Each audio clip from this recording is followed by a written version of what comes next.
మానవ శరీరాన్ని కోస్తే పాపమా? మొదటిసారి మానవ శరీరాన్ని పూర్తిగా కోసింది ఎవరు? వ్యాధి వచ్చిన వారి కపాలాన్ని పగులగొట్టి చూసారా? మౌఢ్యంపై వైద్యశాస్త్ర విజయం. డాక్టర్ సమరం విశ్లేషణ.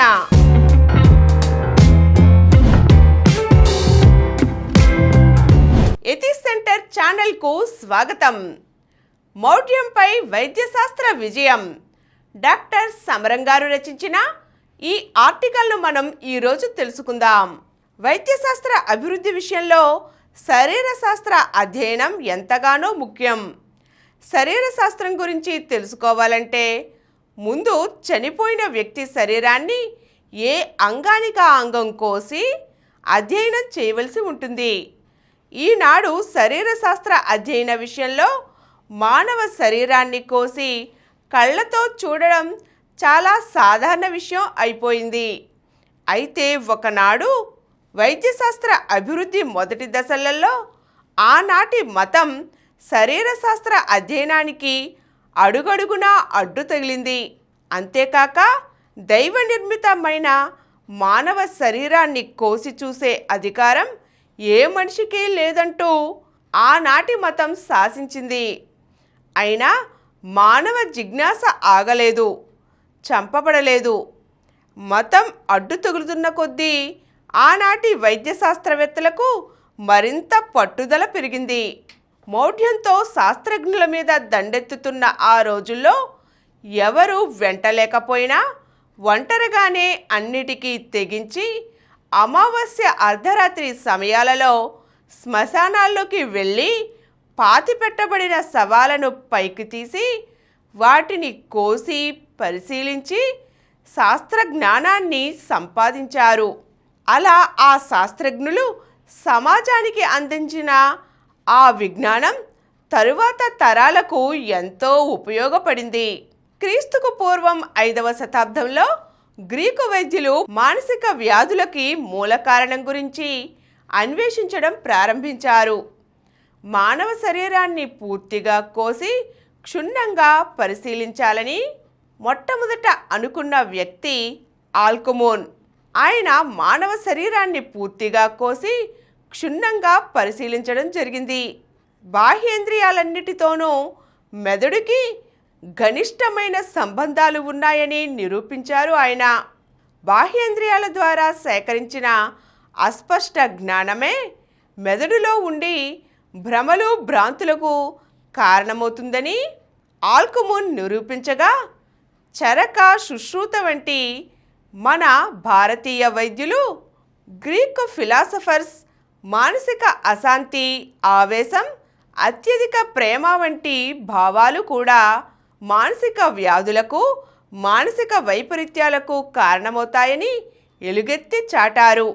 క్రీస్తు పూర్వం 4వ శతాబ్దంలో హిప్పోక్రాట్ తన వైద్య పరిశోధనల గురించి వివరిస్తూ ఎవరైనా వ్యాధి వచ్చిన వాణ్ణి కపాలాన్ని పగులగొట్టి చూసినట్లయితే అందులో మెత్తమెత్తగా ఉండే మెదడుని గమనించవచ్చు.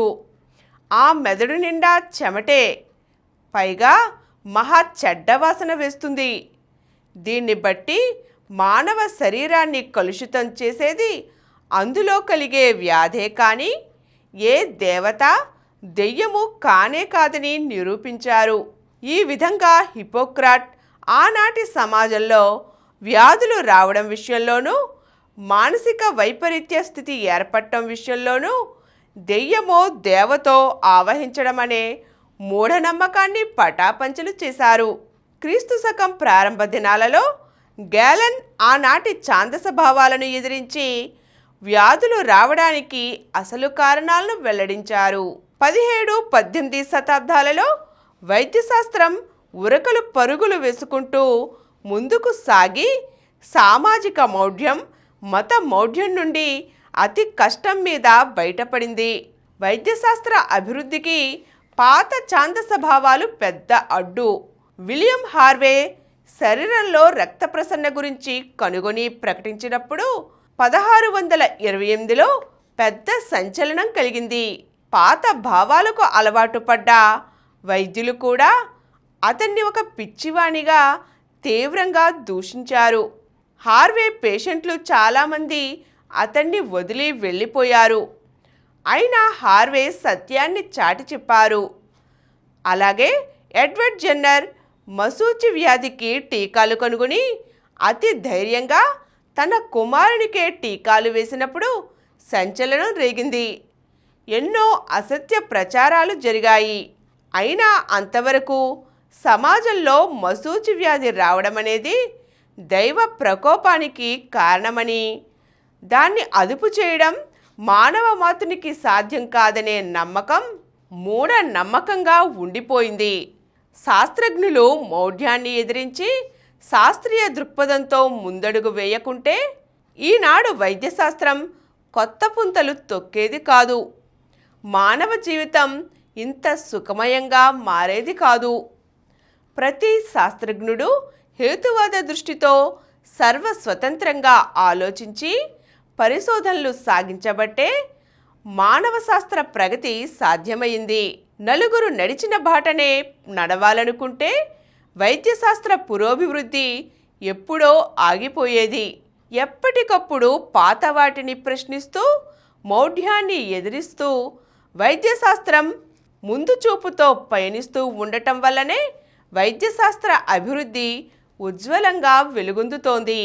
ఈరోజు మనం మౌఢ్యంపై వైద్యశాస్త్ర విజయం గురించి డాక్టర్ సమరం గారు వివరించిన కొన్ని అంశాలు చూసాం కదండి. ఇదే విషయమై మరిన్ని అంశాలను మనం వచ్చే ఎపిసోడ్లో చూద్దాం. ఈ కార్యక్రమం మీకు ఎంతో నచ్చింది కదా. ఇటువంటి మరిన్ని వీడియోల కోసం అనతి కాలంలోనే 20 కోట్లకు పైగా వ్యూస్ సాధించిన సమరం ఛానల్ సమర్పించు యతీష్ సెంటర్ ఛానల్కు సబ్స్క్రైబ్ చేయండి, లైక్ చేయండి, మీ ఫ్రెండ్స్కి షేర్ చేయండి. అలాగే ప్రక్కనున్న గంట సింబల్ని ప్రెస్ చేయడం మర్చిపోకండి.